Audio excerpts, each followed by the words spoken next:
ራሳቸውን ሰባተኛው ንጉስ ብለው በአደባባይ የገለጡት ጠቅላይ ሚኒስትር አብይ አህመድ የ4 ኪሎን መንበር ተቆናጠው ኢትዮጵያም በማያባራ እርስ በርስ እልቂት እያነባች እንሆ ድፍን 8 ዓመት ሞላቸው። የተመኙትን ስልጣን ከተቆናጠጡ ማግስት ጀምሮ ኢትዮጵያን ለእርስ በርስ ጦርነት የዳረጉት አብይ ዛሬም በከፋፍለህ ግዛ ሴራቸው ለማጽናት አጥራቸውን እያጠባበቁ ነው። ሰውየው ኮትኩቶ ባሳደጋቸው ኢህአዴግ ውስጥ በነበራቸው የደህንነት ስልጣን ሚኒሊክ ቤተ መንግስት ለመግባት 10 ዓመት አሲረዋል።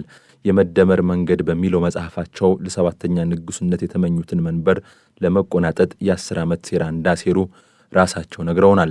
ሰውየው ዛሬ ላይ 4 ኪሎን ዙሪያ ገባውን በታንክ አጥረው ስልጣናቸውን ለማጽናት ቢንገዳገዱም አብዛኛው የኢትዮጵያ ክፍል ከእጃቸው እንደወጣ በውል እየተገለጠ ነው። አብይ ወደ ስልጣን የመጡበትን 8ኛ ዓመት እንኳን ከኦሮሚያና አዲስ አበባ የብልጽግና ካድሬዎች ስብስብ ውጭ በሀገር አቀፍ ደረጃ ወጥ በሆነ መልኩ ማክበር አልቻሉም። አብይና አገዛዛቸውን እያንዳንዷን ቅጽበት እግር በእግር አንክሮት በመከታተልና ድብቅ ማንነታቸውን በመግለጥ የሚታወቅ አንድ ጦማሪ ያሰናዳውን ጽሑፍ ልናደርሳችሁ ወደናል።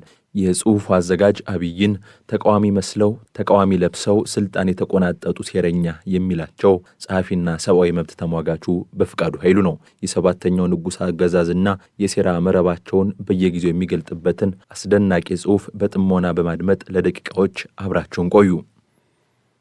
የ2010 ክስተት መጀመሪያ የመንግስት ለውጥ ነበር። ነገር ግን ዘመኑ የመንግስት ባለስልጣናት እንደሚሉት የለውጥ ከሚባል ይልቅ የነውጥ ቢባል የተሻለ የሚያስሄድ ይመስለኛል። ነውጡ የጀመረው ግለሰቦችን በድንጋይ በመውገርና በአደባባይ ላይ ዘግዝቆ በመስቀል በታጀበ የመንጋ ጥቃት ሞብ ቫዮለንስ ሲሆን በመቀጠልም በሚሊዮን የሚቆጠሩ ሰዎችን ያፈናቀለ ብሔርን መሰረት ያደረገ ግጭት፣ ከዚያም የአማራ ክልል ፕሬዝዳንትንና የካቢኔ አባሎቻቸውን እንዲሁም አባ ቶርቤ በተባለ ገድሎ አደር የህቡ ድርጅት የሚገደሉ ባለስልጣናት፣ ከዚያም ታዋቂውን የኦሮሚያ ድምፃዊ ሃጫሉ ሁንዴሳን በመሳሰሉ ግለሰቦች ላይ ባነጣጠረ የፖለቲካ ግድያ ተስፋፍቶ በስተመጨረሻም በትግራይ ወደ ተካሄደው ሙሉ ጦርነት አምርቷል። የትግራዩ ጦርነት በሰላም ስምምነት የተጠናቀቀ ቢመስልም ይህንኑ ተከትሎ በአማራ ክልል በታጠቁ ቡድኖችና በመንግስት መካከል ውጊያ ፈንድቷል። በኦሮሚያም በታጠቁ ቡድኖችና በመንግስት መካከል የሚደረገው ውጊያ ከትግራዩ ጦርነት በፊት ጀምሮ እስካሁንም ቀጥሏል። በመሆኑም የሽግግሩን ጊዜ የሚገልጸው ነውጥ የሚለው ቃል ነው ማለት ተገቢነት አለው።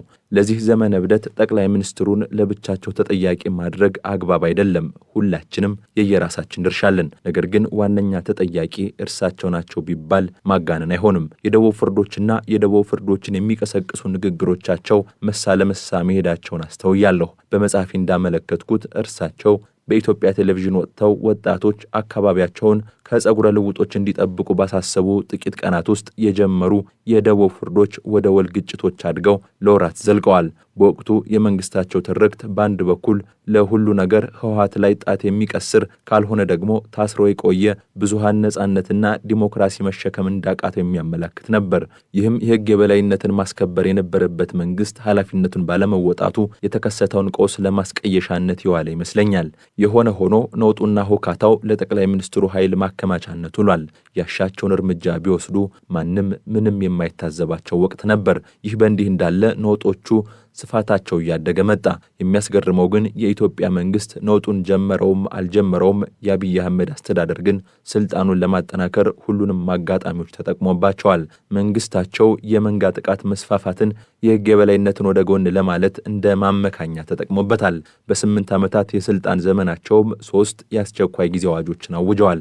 መንግስት ውይይትና ድርድርን ከማድረግ ይልቅ ነውጥን እንዲመርጥ በማበረታታት ነውጥን ስልጣኑን ለማጠናከር እንዴት እንደተጠቀመበት ተጨማሪ ጥቂት ምሳሌዎች እንመልከት። አንደኛ፣ መንግስት በኦሮሚያ የተከሰተውን ነውጥ ዋነኛውን የኦሮሚያ ፓርቲ የሆነውን የኦሮሞ ነጻነት ግንባር ኦነግን እንዲከፋፈል ለማድረግና የኦሮሞ ፌዴራሊስት ኮንግረስን ኦፌኮን ለማዳከም ለሚያደርገው እንቅስቃሴ እንደ ማመካኛ ተጠቅሞበታል።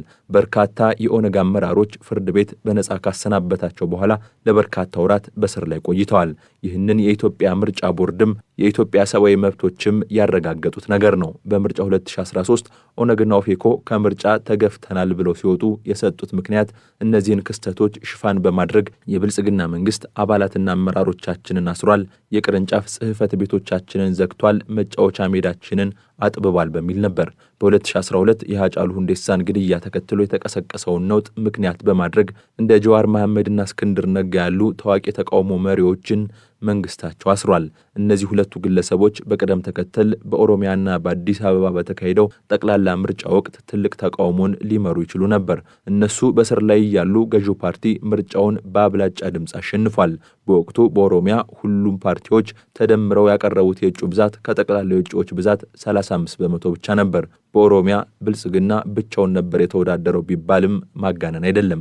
ከዚያም ከአንድ ዓመት ተኩል ገደማ እስር በኋላ ጠቅላይ አቃቤ ሕግ ክሳቸውን በማቋረጡ ጀዋርና እስክንድር እንዲሁም አብረዋቸው የተከሰሱ ግለሰቦች ከስር ያለ ፍርድ ተፈተዋል።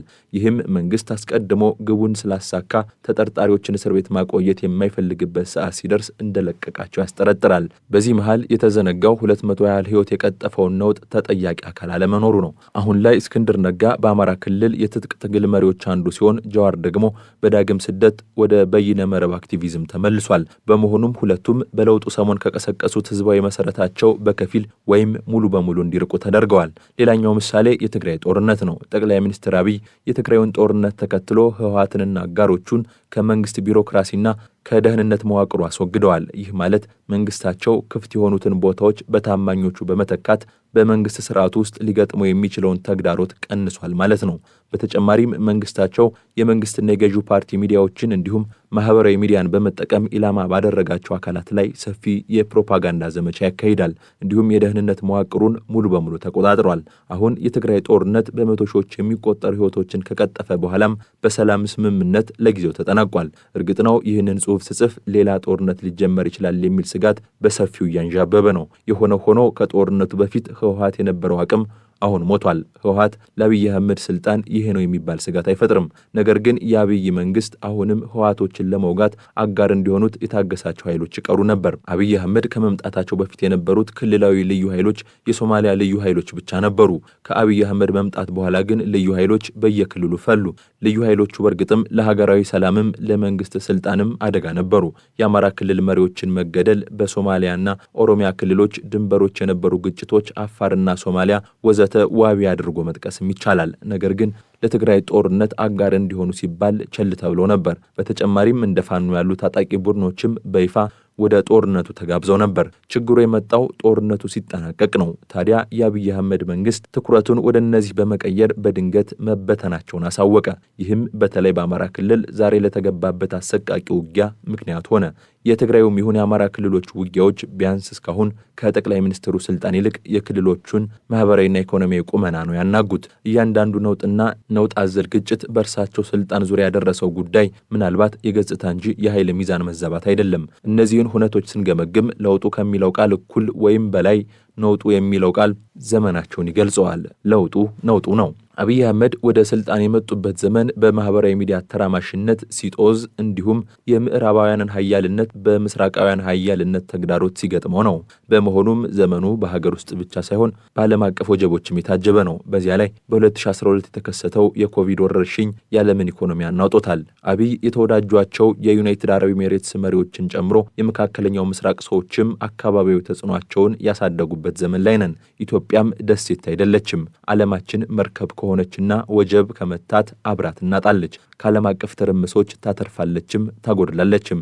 ይህ በእንዲህ እያለ እስራኤልና አሜሪካ ኢራን ላይ ጦርነት ሲያውጁ የአውሮፓ የኢትዮጵያ ተንታኞች አብይ ይህንን አጋጣሚ ከለላ አድርገው ኤርትራ ላይ ጦርነት ያውጃሉ በማለት ተነበዩ። ይህንን የተነበዩት በብዙ ምክንያቶች ነው። አንደኛ አብይ በነውጥ ቀዛፊ ስለሆኑና ከነውጥ ውስጥ ጥቅማቸውን ፈልቅቀው እንደሚያወጡ እርሳቸውም የማይደብቁት ጉዳይ በመሆኑ ነው። በቅርቡ እንኳን በዓለም ዙሪያ ስላንዣበበው የግጭት አደጋ ሲጠየቁ እኛ የሚጠበቅብን ከግጭቶቹ ውስጥ እድል ፈልቅቀን ማውጣት ነው ብለው ነበር። ሁለተኛ አብይ የትግራይ ጦርነት በስምምነት ሲቋጭ ከተኳረፏቸው የኢሳያስ አፈወርቂ መንግስት ጋር እሰጥ አገባ ውስጥ ገብተዋል። ይኸውም የባህር በር ጥያቄን ግንባር ቀደም የውጭ ጉዳይ ፖሊሲያቸው አጀንዳ አድርጎታል። ምንም እንኳን የባህር በር የምናመጣው በሰላም ነው እያሉ ቢዝቱም ማንም አላመናቸውም። ጉዳዩን በሰላም ለማድረግ ብዙ ዲፕሎማሲ የሚጠይቅ ስለሆነ ብቻ ሳይሆን እርሳቸው ኃይልን እንደሆነኛ የችግር መፍቻ መንገድ ይመለከታል ይመለከቱታል ተብሎ ስለሚታመን ነው። ሶስተኛ የትግራይ ጦርነት የጀመረው ልክ የአሜሪካ ምርጫ የተካሄደበት ቀን ስለሆነ የዓለም ትኩረት አቅጣጫ ሌላ ሰፈር ሲሆን አብይ አህመድ የሆነ ነገር ያደርጋሉ ብለው ገምተው ነው። ነገር ግን ትንቢታቸው አልሰራም። የኢራን ጦርነት ከጀመረ ከ2-3 ቀናት በኋላ ተንታኞቹ ትንቢታቸው ለምን እንዳልሰራ በመተንተን ፈንታ አብይ አህመድ ለምን ጦርነቱን እንዳልጀመሩ ለመተንተን ሞክረዋል። አብይ አህመድ እንኳን በአስተርጓሚ ገዛና በእንግሊዝኛ ዜና መነጽር የሚመለከቷቸውን ሰዎች ቀርቶ እኛ በየቀኑ የሚሰሩትን እያየን የሚናገሩትን እያደመጥንም ቢሆን ለትንታኔ ያስቸግሩናል። እዚህ ጋር ተንታኞቹ የሰሩት አንዱ ስህተት አብይ አህመድ ራሳቸው እንደተናገሩት ከግጭቶች ጥቅም ፈልቅቀው ያወጣሉ፣ ለፖለቲካ ዓላማቸው የትኛውንም አካል ወደ ነውጥ ይገፋሉ። ነገር ግን ግጭቶችን ራሳቸው እንደሚጀምሩ አንድም ማስረጃ የለንም። የምዕራብ ተንታኞች ከገመቱት በተቃራኒው የትግራይን ጦርነት ሁለቱም ወገኖች በትርኢትና ፉከራ ሲቀሰቅሱት ቆይተው የመጀመሪያውን ጥይት የተኮሱት ራሳቸው ህወሓቶች ናቸው።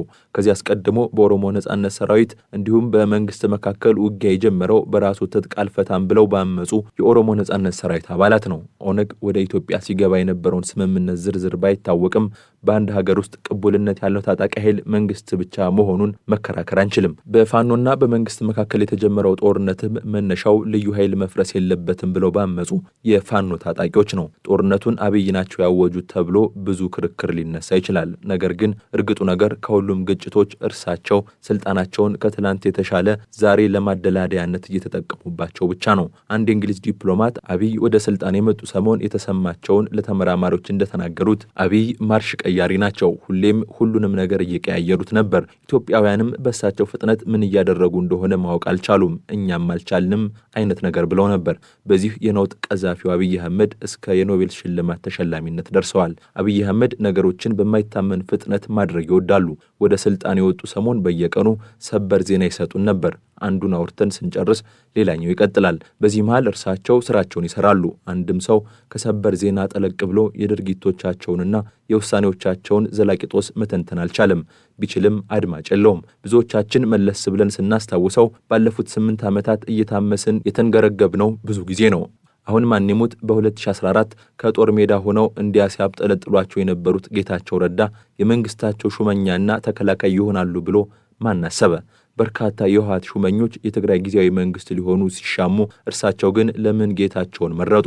ጌታቸው ላይ የህወሓት አንጋፋ አባላት ሲያምፁ፣ እርሳቸው ለምን ቀጥተኛ ጣልቃ ሳይገቡ ቀሩ? ምን አስበው ነበር? አሁንስ ምን እያሰቡ ነው? የኮሪደር ልማትና የወንዝ ዳርቻ ልማቶች ጀምረዋል። ለእነዚህ ልማት ስራዎች በርካታ መኖሪያ ቤቶች መፍረስና ነዋሪዎች እንዲነሱም ተደርጓል። ይህንን ሲያደርጉ የሚያደርጉበት ፍጥነትና ስፋት ሁሉም ሰው ከአቅሙ በላይ ይሆንበት ነበር። የተፈናቃዮቹ ዕጣ ፈንታ ሳይወራ አዲስ የሚመረቁት ሰፈሮች ይመጣሉ።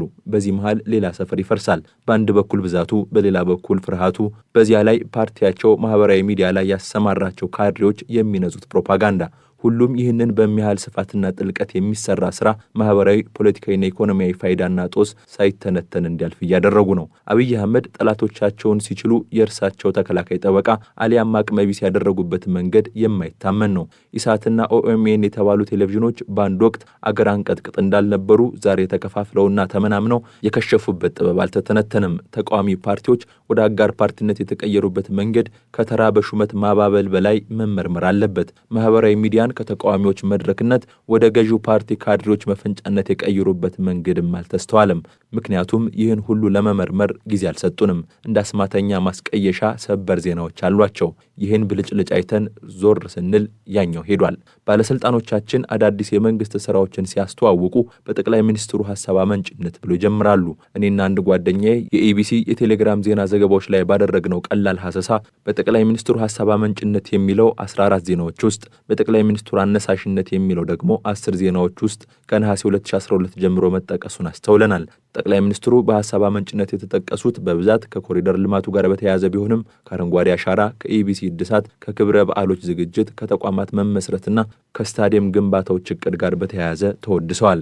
እርግጥ ነው ብዙ ከከተማ ማስዋብ ፕሮጀክቶች ጋር የተያዙ ስራዎች በእርሳቸው ፍላጎት ባይሆን አይሰሩም። ቢሰሩም አሁን በሚሰሩበት ፍጥነትና ስፋት አይከናወኑም ነበር። የሹማምንቱና የዘገባዎቹ አጠቃቀም ግን እውቅና ከመስጠትም በላይ ሰበብ እየፈለጉ የማወደስ አይነት ይመስላል። እንደሚመስለኝ የሹመት መንገዱ ታማኝነት ጉልበትን በተገኘው አጋጣሚ ሁሉ ማረጋገጥ ነው። ሹማምንቱ ጠቅላይ ሚኒስትሩን ሳይጠቅሱ መናገር ክሬዲቱን እንደመውሰድ እንዳይቆጠርባቸው ሰግተው አሊያም ጠቅላይ ሚኒስትሩ በመልካም ስራዎችና አፈጻጸሞች ላይ ካልተጠቀሱ ቅር ይላቸዋል በሚል ፍራቻ ወይም ቅር እንደሚላቸው ከዚህ ቀደም ስላስተዋሉ ሊሆን ይችላል። ያም ሆነ ይህ ሀገር ውስጥ ሰው የሌለ ይመስል ሁሉንም ነገር ጠቅልሎ ለአንድ ሰው መስጠት አሳሳቢ ነው። ጠቅላይ ሚኒስትሩ እውነትም ዜናዎቹና ሹማምንቱ እንደሚሉት የሁሉም ነገሮች ሀሳብ አመንጪ ከሆኑም አደገኛ ነው። ምክንያቱም ተደጋግሞ እንደተባለው ጠቅላይ ሚኒስትሩ ሀገራችንን በራሳቸው አምሳል መልሰው እየሰሯት ነው። እውነታቸውን ካልሆነና እየሸነገሏቸውም ከሆነ ያው ለራሳቸውም ቢሆን አደገኛ ነው። ለንጽጽር እንዲረዳን ትራምፕ የካቢኔ አባሎቻቸውን ሰብስበው ምስጋና ሲቀበሉ የሚያሳዩ ቪዲዮዎች አሉ። ይህ ለምን ሆነ ብዬ የተሰጡ ትንታኔዎችን ወዲህ ወዲያ እያልኩ ሳፈላልግ በርካታ መልሶች ተመለከትኩ። አንዳንዶቹ ታማኝነታቸውን ለማረጋገጥ ነው። ሌሎቹ ትራምፕ መወደስ እንደሚወዱ ስለሚያውቁ ሊያባብሏቸው ነው። ከፊሎቹ ትችት የበዛባቸውን የፕሬዝዳንቱ ሞራል ለመጠበቅ ነው።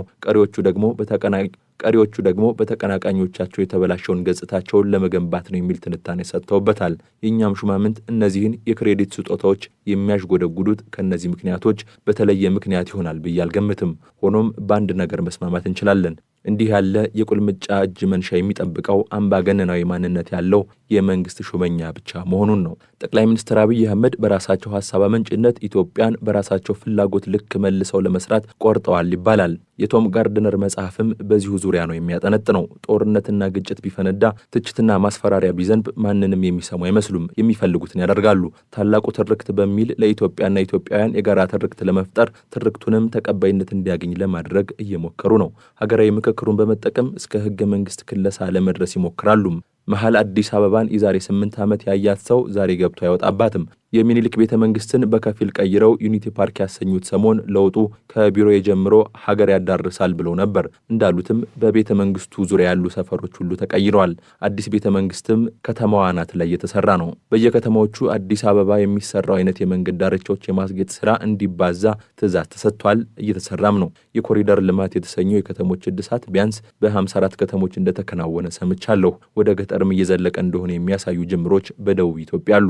በግለሰብ ባለቤትነት የሚተዳደሩ ህንፃዎች ቀለም ላይ ሳይቀር የግድግዳውና መስታወቱ አይነት ላይ ጭምር መንግስታቸው የራሱ ምርጫ አለው። የኮሪደር ልማቱ ብዙ ወጪ ይጠይቃል። ኢትዮጵያ ደግሞ በግጭቶችም በኮቪድም በዓለም ቀውስም በፊስካል ፖሊሲ ለውጥም ከፍተኛ የዋጋ ንረት እየፈተናት ነው። እርሳቸው ስልጣን ላይ ሲወጡ 20 ምናምን ብር የነበረው $1 ዛሬ በባንክ 150 ምናምን ገብቷል። የደሞዝተኛ ዜጎች ገቢ በአንድ ዓመት ውስጥ በግማሽ እንደቀነሰ ቁጠሩት። ስለዚህ የኮሪደር ልማቱ አስፈላጊ ቢሆን እንኳን ኢትዮጵያ እነዚያን ሁሉ ነዋሪዎች የማፈናቀል መልሶ የማቋቋም አቅም አላት ወይ? አዲሶቹ ግንባታዎችና በተለይ ረብጣ ሀብት የሚፈስባቸው ባለመብራት የውሃ ፏፏቴዎች የሚጨምሩ መዝናኛ ስፍራዎችን የመስራት አቅም አላት ወይ? ሰላምና መረጋጋት ሳይኖር ከከተሞች ርቀው የተሰሩት ቅንጡ ሪዞርቶች የሚያርፉባቸው ቱሪስቶች ይኖራሉ ወይ? የወጡባቸውን ወጪዎች ይመልሳሉ ወይ? ዘላቂ የገቢ ምንጭ ይሆናሉ ወይ? የሚል ጥያቄ ቢነሳ የሚያስቀይም አይሆንም። ሆኖም ቀደም ብዬ እንዳልኩት አብይ አህመድን ከመንገዳቸው ማንም ምንም አያስቆማቸውም። የጫካ ፕሮጀክት የሚባለውን ቤተ መንግስት የሚጨምር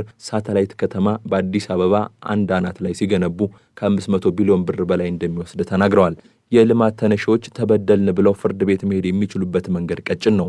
ህልማቸውን የሚያከናውኑት ከህዝባቸው ጋር ተመካክረው አይደለም። ለልጆቹ የሚበጀውን እንደሚያውቅ አባት የህዝባቸውን ጫጫታ መስማት አይፈልጉም። ከዚህ በፊት ፓርላማው ገንዘብ ላልሰጠኝ የጫካ ፕሮጀክት ምንም ሊጠይቀኝ አይችልም እስከ ማለት ደርሰው ነበር።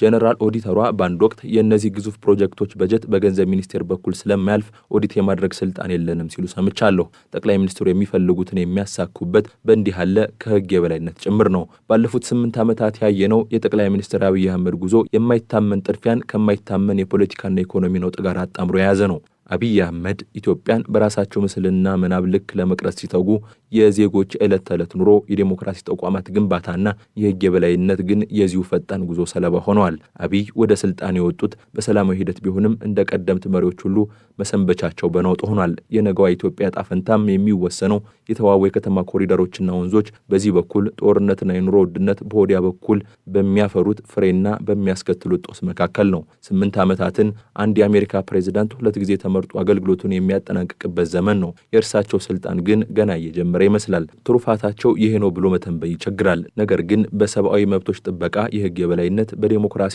መልካም አስተዳደር መልካም ስም ጥለው ያልፋሉ ብሎ ለመገመት ምልክቱ የለም። የነውጦቹ መቋጫም ምን እንደሚሆን መገመት ነብይነት ይጠይቃል። አብይ አህመድ ፈረንጆቹ እንደሚሉት ጦር ሜዳው ላይ ቀንቷቸው ጦርነቱን ግን አላሸነፉም። መጪውን አብረን የምናየው ይሆናል። ነገር ግን ትልቁ ጥያቄ ቀጣዩ የጠቅላይ ሚኒስትር አብይ አህመድ እቅድ ምንድን ነው የሚለው ሳይሆን ኢትዮጵያውያን ይህንን ሁሉ ነውጥ፣ የኢኮኖሚ ጫናና ያልተገደበ ስልጣን እስከ መቼ ተሸክመው መዝለቅ ይችላሉ የሚለው ነው። ጤና ይስጥልን። ይህ ከኢትዮጵያ እስከ ዓለም ጥግ በሕይወቱ ወሳኝ የሆኑ መረጃዎችን በየፈርጁ ቀላልና ግልጽ በሆነ አቀራረብ የሚያገኙበት ቪኦኢ ኢትዮጵያ ነው። ከሀገር ውስጥ ጉዳዮች እስከ ምስራቅ አፍሪካ ቀጠናዊና ዓለም አቀፋዊ ጂኦፖለቲካዊ ጉዳዮችን ለእናንተ ለውድ ቤተሰቦቻችን ከዜና ባሻገር በየአውዱ በተመጠኑ ደቂቃዎች እናቀርብላችኋለን። በቀጥታም ይሁን በተዘዋዋሪ በሕይወቱ ወሳኝ የሆኑ ውስብስብ ጉዳዮችን በቀላልና ማራኪ አቀራረብ ማግኘት ከፈለጉም ቻናላችንን ሰብስክራይብ፣ ላይክ እና ሸር በማድረግ ቤተሰብ ይሁኑ። ቪኦኢ ኢትዮጵያ፣ የኢትዮጵያውያን ድምፅ።